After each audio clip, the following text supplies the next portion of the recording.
একে না দেখলে মায়ানমার দেখা অসম্পূর্ণই থেকে যায়। বিশুদ্ধ সোনার পাত দিয়ে তৈরি ইয়াঙ্গনের সুইডাগন প্যাগোডা ১১০ মিটার দীর্ঘ, শরীরে যেন তার অজস্র নক্ষত্রের ঝিকিমিকি। কিন্তু কেন? জানা গেল এতে খোদাই করা রয়েছে ৪,৫০০-এরও বেশি হীরের টুকরো। কিন্তু সৌন্দর্যে যে ঘোর লাগিয়ে দেয় তা পৃথিবীর আশ্চর্য স্থাপত্যের তালিকা থেকে বাদ পড়ে কি করে? তবে কি মায়ানমার বৈষম্যের শিকার?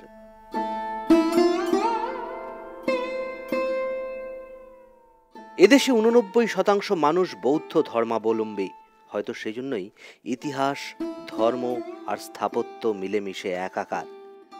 ম্যান্ডেলে হিলসে মহালাকামারাইজান কুথোডো নামের যে প্যাগোডা, সেখানকার ছোট ছোট বৌদ্ধ মন্দিরে সব মিলিয়ে রয়েছে ৭২৯টা মার্বেল ফলক। এক একটা ফলক বইয়ের এক একটা পাতা। তার দুপাশে খোদাই করা রয়েছে আস্ত ত্রিপিটক। ইউনেস্কোর বিচারে এটাই হলো পৃথিবীর সর্ববৃহৎ গ্রন্থ। মায়ানমারে প্রধান দ্রষ্টব্যগুলোর মধ্যে অন্যতম ম্যান্ডেলে শহরে মহামুনির মন্দির। বিশুদ্ধ সোনার তথাগত মূর্তিতে শ্রদ্ধার নিদর্শন হিসেবে দলে দলে ভক্ত প্রতিদিন সেটে দেন স্বর্ণ রাংতা।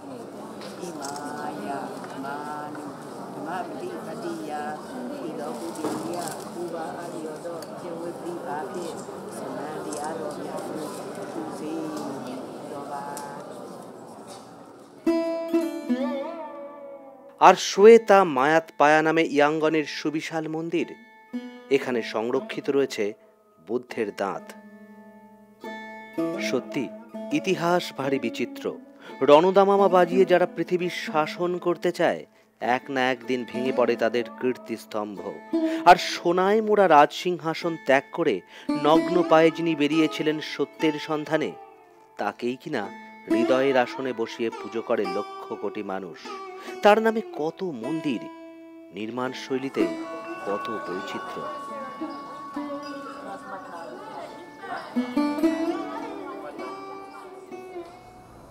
এক সন্ধিক্ষণে দাঁড়িয়ে মায়ানমার, দীর্ঘকাল সামরিক সরকারের লৌহ কপাটের আড়ালে থাকা দেশটায় এখন গণতান্ত্রিক সরকার। খোলা হাওয়ায় খসে পড়া অবগুণ্ঠন থেকে উঁকি দিচ্ছে ইরাবতীর নীল জল, ধ্যানমগ্ন পাহাড়, ল্যান্ড অব মনেস্ট্রি, এক অচেনা দেশ মায়ানমার। Bureau report, এবেলা.in।